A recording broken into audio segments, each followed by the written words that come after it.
Bienvenue, découvrez l'incroyable histoire de la bataille du château d'Iter. La bataille de Castelletta est l'une des plus étranges batailles de la Seconde Guerre mondiale. L'action impliquait un ancien président français, un joueur de tennis professionnel des troupes du 23e bataillon de chars, un certain nombre de soldats de la Wehrmacht allemande et un officier SS contre la 17e division SS Panzer Grenadier. D'accord, eh bien, c'est déroutant. En termes simples, c'est considéré comme l'une des rares batailles de la Seconde Guerre mondiale où des soldats allemands ont combattu aux côtés des Alliés contre, eh bien, les Allemands. Le château d'Iter est un château du 19e siècle situé dans la région du Tyrol en Autriche, qui a été transformé en prison par les nazis pour des personnalités françaises en avril 1943. Le château était géré comme une succursale du camp de concentration de Dachau et abritait plusieurs personnes jugées précieuses pour le Reich, principalement des ministres et des généraux français. Mais le joueur de tennis Jean-Laurent Robert Barota s'y est également retrouvé.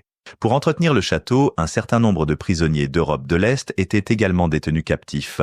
Le 3 mai 1945, Zvonimir Kukovic, un membre résistant communiste emprisonné de Croatie, a réussi à quitter le château sous le prétexte de faire une course pour le commandant Sebastian Vimna. Kukovic avait été utilisé comme homme à tout faire pendant son internement à Ita.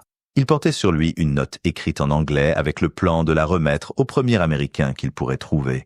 Finalement, après quelques recherches, Krikovic a trouvé le 409e régiment d'infanterie de la 103e division d'infanterie américaine et les a informés des prisonniers du château. Les soldats que Krikovic a rencontrés n'ont pas pu organiser une tentative de sauvetage, mais ont plutôt informé leur quartier général. Pendant ce temps, au château, le commandant Sebastian Wimner fuit son poste, bientôt suivi par les SS Topfenkamp Bandegard. Sans leur surveillant, les prisonniers parviennent à prendre le contrôle du château, s'armant avec les armes laissées derrière. Les nouveaux dirigeants du château, ignorant du sort de Krikovic, envoient leur cuisinier tchèque, Andrzej Kroba, le 4 mai, muni d'une autre note et d'un vélo. Kroba a réussi à retrouver un groupe de résistants autrichiens et de soldats affectés de la Wehrmacht sous le commandement du major Joseph Gang. Gang avait l'intention de libérer le château, mais le nombre limité de soldats à sa disposition signifiait qu'il ne pouvait pas protéger les villages environnants des représailles de la SS. À peu près au même moment, un convoi de reconnaissance de 4 chars Sherman est entré dans la région. Gangel s'approcha prudemment sous un drapeau blanc et demanda de l'aide au capitaine du char, John Lee. Les deux examinèrent le château dans la Koppelwagen de Gangel et ils élaborèrent un plan. Lee mena l'assaut avec Gangel à ses côtés. La force d'attaque comprenait 14 soldats américains, 2 chars Sherman, une Volkswagen Kuppelwagen et un camion transportant 10 soldats allemands. En route, la colonne bizarre a vaincu un petit groupe de troupes SS tentant de créer un barrage routier.